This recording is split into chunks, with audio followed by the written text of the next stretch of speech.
प्रिय भाई बहनों, जैसा कि आप सभी जानते हैं, आज का जो समय है बड़ा ही भाग दौड़ का है।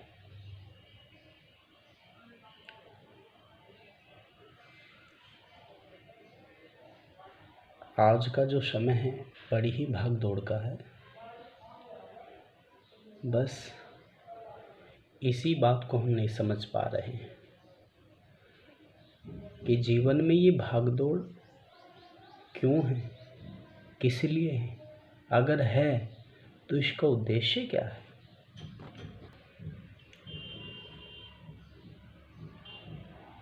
अगर सही रूप में देखा जाए तो इस भाग दौड़ का उद्देश्य केवल और केवल शांति पाना है। यानी ये सारी भाग दौड़ हम सुख के लिए करते हैं, हमारे जीवन में सुख हो। कैसा सुख? अच्छा घर हो,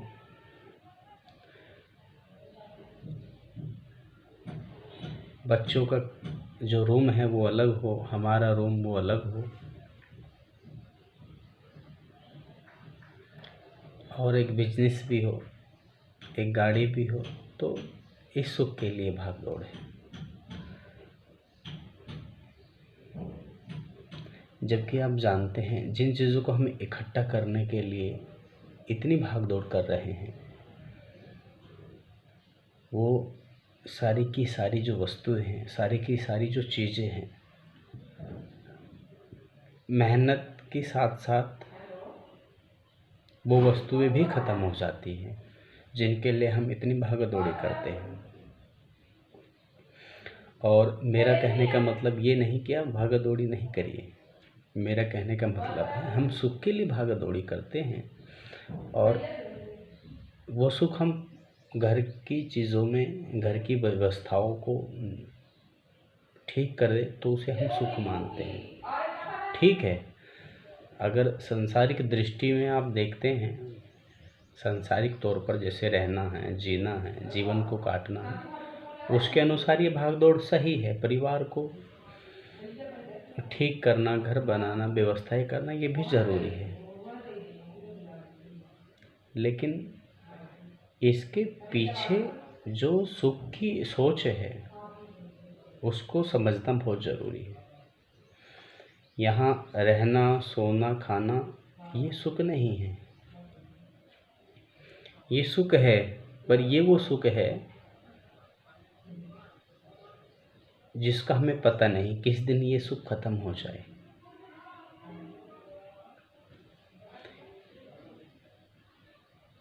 क्योंकि ये सब व्यवस्था होने के बाद भी लोगों को टेंशन में देखा जाता है, बेचैन, परेशान, अशांत देखा जाता है। भाई अच्छा घर है, गाड़ी है, बंगला है, बच्चों के रूम अलग है, हमारे अलग है, बिजनेस है, गाड़ी है, हर चीज़ है, लेकिन ये सब होते हुए भी लोगों को अशांत, परेशान, टेंशन में, और बहुत सी तो ऐसी स्थितियाँ गंभीर हो जाती है कि लोग फांसी लगा लेते, पंखे से लटक जाते हैं, जहर खा लेते हैं, या कहीं नदी, गंगा, पानी में जाकर डूब जाते हैं छलांग लगा के। तो इसका मतलब ये जो बाहर की शांति थी, परिवार की, घर की, मकान की, सामान की व्यवस्थाओं की, इसका मतलब आपके शरीर के अंदर जिस शांति की आपको ज़रूरत है वो इन वस्तुओं से नहीं आती है। तो मेरा कहने का मतलब प्रिय भाई बहनों, जो बाहर की शांति, तो बाहर का शांति और सुकून और सुख तो है आपका मकान, आपका घर, आपका बिजनेस, आपकी बीवी, आपके बच्चे, आपकी व्यवस्थाएं, ये सुख है, लेकिन ये बाहरी सुख है। अगर ये सुख अंदर का होता तो लोग फांसी लगा के ना मरते, लोग टेंशनों में ना मरते, लोग झगड़े ना करते। तो जितनी भाग दौड़ आप अपने घर परिवार मकान दुकान बनाने के लिए रात दिन मेहनत और भागदौड़ करते हैं, अच्छी बात है, करना चाहिए, क्योंकि यहाँ रहना है, यहाँ रहने के लिए कुछ व्यवस्थाएं तो करनी ज़रूरी है। बस मेरा कहने का अर्थ इतना सा है कि जितनी भागदौड़ हम इन सब सुखों के लिए करते हैं,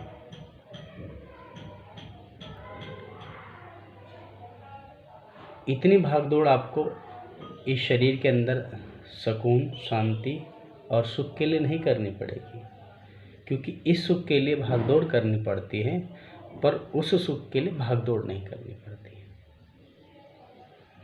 केवल 24 घंटे में जो भी आपके पास समय, खाली समय हो, 5 मिनट, 10 मिनट या 20 मिनट या आधा घंटा, 1 घंटा, जितना भी समय हो, तो आप उस समय को निकालिए और सभी जो अशांति के जितने भी कारण आपके जीवन में होंगे, उन कारणों को आप समझ करके उन्हें अपने दिमाग में रखते हुए ईश्वर का जो चिंतन है, गुरु के द्वारा बताई गई जो युक्ति है, गुरु मंत्र के माध्यम से, या फिर गुरु नहीं है, आप किसी भगवान देवी देवताओं को मानते हैं या किसी संस्था से आप जुड़े हैं धार्मिक, और जो आपको वहाँ मंत्र बताया गया है, या फिर जो गुरु आपके पास नहीं तो ओम नमः शिवाय या राम शिव, इनमें से कोई भी एक नाम आप ले लेंगे और अपनी श्रद्धा मतलब विश्वास, भरोसा कि हमसे हटके, संसार से हटके भी कोई पावर है, जिसको हम गॉड की, खुदा की, रब की, वाहे गुरु की, या फिर भगवान की, या अल्लाह या परमात्मा की पावर कहते हैं। शब्दों के अनुसार भाषाएं और शब्द अलग अलग हैं, बट वो एक ही चीज़ है, वो एक ही है। जैसे कि आप मान लीजिए एक आदमी बहुत प्यासा है, बहुत ज़्यादा प्यासा है, और वहाँ एक आदमी, अंग्रेज़ आदमी खड़ा है, और अगर मैं उससे पानी मांगता हूँ तो मैं उसको पानी नहीं कहूँगा, मैं उसको बोलूँगा वाटर। तो वाटर जो लेके आ रहा है, वो एक गिलास में वाटर ला रहा है, सही रूप में उसमें पानी है जो मेरी प्यास को दूर करेगा। तो अगर कोई संस्कृत वाला बोलता है तो वही उसको जल बोलता है, वाटर को जल। ऐसे नीर, पानी, और अलग अलग भाषाओं में अलग अलग आब, कई नाम हैं, लेकिन सब लोग एक ही वस्तु को लेके आएंगे। नाम अलग अलग है लेकिन वस्तु एक ही आएगी, पानी आएगा। और वो पानी आपका क्या करेगा? वो वाटर हो, वो जल हो, वो नीर हो, वो पानी हो, तो आप पिएंगे तो प्यास बुझेगी। मेरा कहने का मतलब प्रिय भाई बहनों कि ईश्वर का जो नाम है, आप कोई भी नाम ले सकते हो, लेकिन लेने के बाद और करने के बाद आपको वही पानी जैसे प्यास बुझाता है, आपको संसार की अशांति से दूर करेगा आपका चिंतन। और उस चिंतन में कोई भी नाम हो सकता है, वो राम, वो शिव, वो अल्लाह, गॉड, खुदा, वाहे गुरु, रब, कुछ भी भाषा के अनुसार आप उसे अपने शब्दों में चिंतन कर सकते हैं। और गुरु के बताए द्वारा करने से कुछ मन आपका ज़्यादा लगेगा। और अगर गुरु नहीं है तो आप अपनी श्रद्धा से भी ओम, राम, शिव, या फिर अपनी भाषा के अनुसार, अपने धर्म के अनुसार, या अपनी किसी संस्था से जुड़े हैं उसके अनुसार आप कोई भी 2 ढाई अक्षर का नाम जप सकते हैं। जैसे कबीर साहब ने कहा है कि 2 अक्षर प्रेम के, पढ़े सो पंडित होई। यानी जो से उस नाम का चिंतन करता है वही पंडित की श्रेणी में पहुंच जाता है, और धीरे धीरे ये श्रेणी मिलती है। जब तक हम भगवान नाम से दूर है प्रिय भाई बहनों, तब तक हम मान लीजिए शूद्र है। और जैसे ही हम अच्छाई से भगवान नाम से जुड़ जाते हैं तो यही बुद्धि परिवर्तन चेंज हो जाती है, बदल जाती है, तो यही वेश्य की श्रेणी आ जाती है। और शूद्र वही था कि जब भगवान नाम नहीं जानकारी थी, और जब भगवान नाम से जुड़े तो वही मनुष्य वेश्य श्रेणी में चला जाता है। और जब यही भजन करते करते बहुत ज़्यादा भजन करने की क्षमता, पावर, लगन, नियम, आसन ये सब होने लगते हैं, या ईश्वर कृपा, गुरु कृपा से होने लगते हैं, तो यही जो श्रेणी है, यही जो गुणों की चाल है, क्षत्रिय श्रेणी में पहुंच जाती है। और धीरे धीरे जब यही बुद्धि पूर्ण रूप से हरि व्यापक सर्वत्र समाना, चारों तरफ उस परमात्मा को देखने लगती है, भक्त को कुछ दिखाई देता ही नहीं, यही बुद्धि ब्रह्म में लग गई है। यही बुद्धि क्या है? ब्रह्म में लग गई। ब्रह्म मतलब भगवान में पूर्ण रूप से। देखे तो भगवान, सुने तो भगवान, खाए तो भगवान की वस्तु, करे तो भगवान का कर्म। तो भक्त की दृष्टि में चारों तरफ भगवान ही हो जाता है। तो यही बुद्धि ब्रह्म में, और यही क्षत्रिय से आगे आदमी ब्राह्मण की श्रेणी में पहुंच जाता है। ये शूद्र, वैश्य, क्षत्रिय और ब्राह्मण की ये जो वर्ण व्यवस्था है, वर्ण, ये सांसारिक दृष्टि में कर्म के अनुसार है और आध्यात्मिक दृष्टि में भक्ति के अनुसार है। तो प्रिय भाई बहनों, इन बातों को लेकर भी, इन सब चीज़ों को लेकर भी बड़ी ही भ्रांति है। इसीलिए सोच समझ करके अच्छी तरह आप इसे वही समझ सकता है जिसने बहुत समय तक सत्संग किया हो। और मेरा मानना नहीं, ये शास्त्रों का मानना है कि बहुत सत्संग करने वाला ऐसे शब्दों को, ऐसी बातों को समझ सकता है। और जो अभी जानकार नहीं है, जिसने भी ज़्यादा सत्संग नहीं किया है, जो ध्यान अभ्यास में, गुरु आदेश में नहीं है, ईश्वर चिंतन में नहीं है, आध्यात्मिक ज्ञान में नहीं है, वो इनको समझने में देरी भी करेगा और इन बातों का वो विरोध भी करेगा। तो प्रिय भाई बहनों, बस इतना ही कहूँगा कि शास्त्रों का चिंतन, अध्ययन आप करेंगे तो आप ये शूद्र, वैश्य, क्षत्रिय और ब्राह्मण की जो वर्ण व्यवस्था है, इसके बारे में पूर्ण रूप से समझ पाएंगे कि ये क्या है। और जैसे कि आपको बताया था कि सांसारिक शांति के लिए आपको वस्तु को व्यवस्था करनी है, लेकिन हृदय की शांति के लिए आपको ईश्वर चिंतन में जाना पड़ेगा। वो समय आपके लिए निर्धारित करना है कि आपको कितना बैठने में अच्छा लगता है और क्या नाम जप करना है, और उसका बैठने का तरीका। आपका जो मुख है, कोशिश करो कि आपका मुख, वैसे तो परमात्मा चारों ही तरफ है, लेकिन आपका मुख जब आप ध्यान में या ईश्वर चिंतन में या अपने चिंतन में, अपना चिंतन भी ईश्वर चिंतन कहलाता है, पर इसको स्पष्ट तौर पर समझना बहुत मुश्किल है, तो ये गुरु शरण में समझा जाता है। आप गुरु आदेश के अनुसार बैठिए और जो नाम ठीक लगे। तो जब आप बैठते हैं तो सूर्य की तरफ आपका मुख होना चाहिए।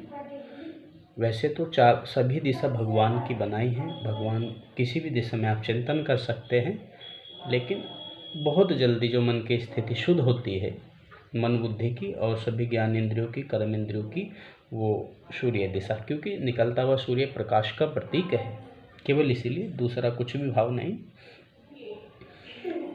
और बस मन नहीं लगता तो सत्संग सुनो, भगवान की कथा सुनो ज़्यादा से ज़्यादा। और घर परिवार में जो हमारे बड़े बुजुर्ग हैं उनकी सेवा, गुरु सेवा। वैसे तो सेवा बिना भाव नहीं बनता और भाव बिना भगवान भक्ति नहीं बनती, इसीलिए आप समय निकाल के 10 मिनट 20 मिनट बड़ों के पास बैठो, ताकि आपके पास समर्पण, श्रद्धा, भरोसा, विश्वास और आपसी प्रेम बढ़े। जब हम भगवान की वस्तु से प्रेम करने लगते हैं तो धीरे धीरे भगवान से भी हमारी जो मित्रता है, जो हमारा प्रेम है, बढ़ने लगता है। इसीलिए इसको आगे बढ़ाने के लिए आप ईश्वर चिंतन, परिवार के बड़े बुजुर्गों की सेवा। सेवा का मतलब ये नहीं कि आप सेवा कई प्रकार की सेवा सभी है। आज्ञा पालन भी सेवा है, चरण दबाना भी सेवा है। उनके पास बैठ के उनकी बातों का समर्थन करना, उनकी बातों का विरोध न करना, उनकी बातों को मानना भी सेवा ही है। आज हम सभी ने एक अच्छे विषय पर सत्संग की इस चर्चा को सुना। बहुत गहन और बहुत गहरा विचार है कि मैं कौन हूँ, मैं कहाँ से आया हूँ, मैं कहाँ जाऊँगा। अभी आप इस सत्संग को जो है सुन रहे हैं नया गांव से, और मुझे लगभग यहाँ नया गांव में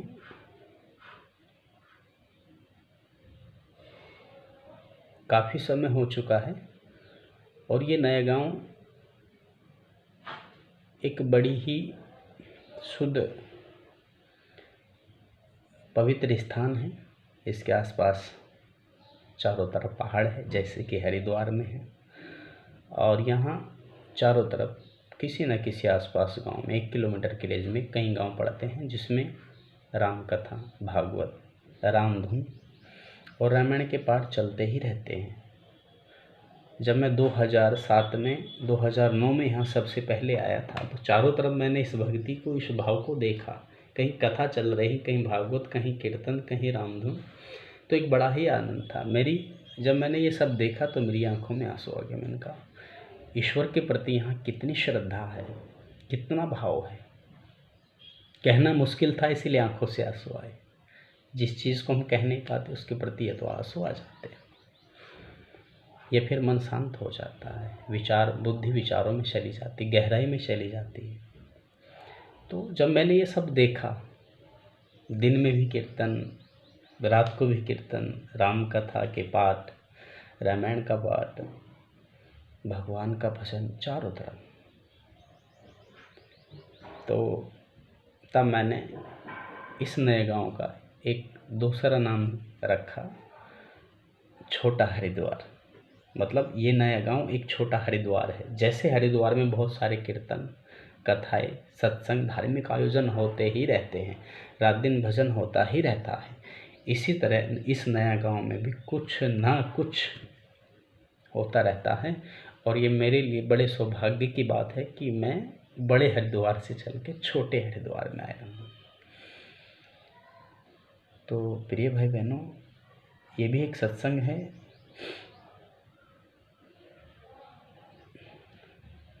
बाहरी सत्संग से ही हृदय रूपी सत्संग की शुरुआत होती है। तो बाहरी सत्संग सुनना चाहिए, जिससे हृदय की जो ग्रंथियाँ है, जो ताले, ज्ञान के ताले लगे हुए, वो खुल जाए धीरे धीरे। साधन, भजन, चिंतन, सेवा, सत्संग, इन सब से ही वो खुलते। तो इसीलिए सेवा करो, सत्संग करो, साधन करो, समर्पित होकर के करो। ये बहुत ज़रूरी है, बिना इसके हम आगे नहीं बढ़ सकते। भगवान चारों तरफ है। तो हमारी जो चर्चा थी वीरे भाई बहनों कि ये सांसारिक सुख के लिए हम भागदौड़ करते हैं, जैसे सांसारिक सुख के लिए हम भागदौड़ करते हैं, ऐसे हम आत्मिक सुख के लिए भागदौड़ करेंगे। तो जो लोग टेंशन, परेशानियां और अशांति की वजह से भयंकर मौत मर जाते हैं, अपने आप को ख़त्म कर लेते हैं, शायद हम उससे बच सके। बस मेरा यही प्रयास, मेरा नहीं, ये शास्त्र और संतों की वाणी थी, शास्त्र और संतों का ही ज्ञान था, जो कथाओं में जाकर मैंने सुना, वही आपको सुनाया। प्रिय भाई बहनों, नमस्कार।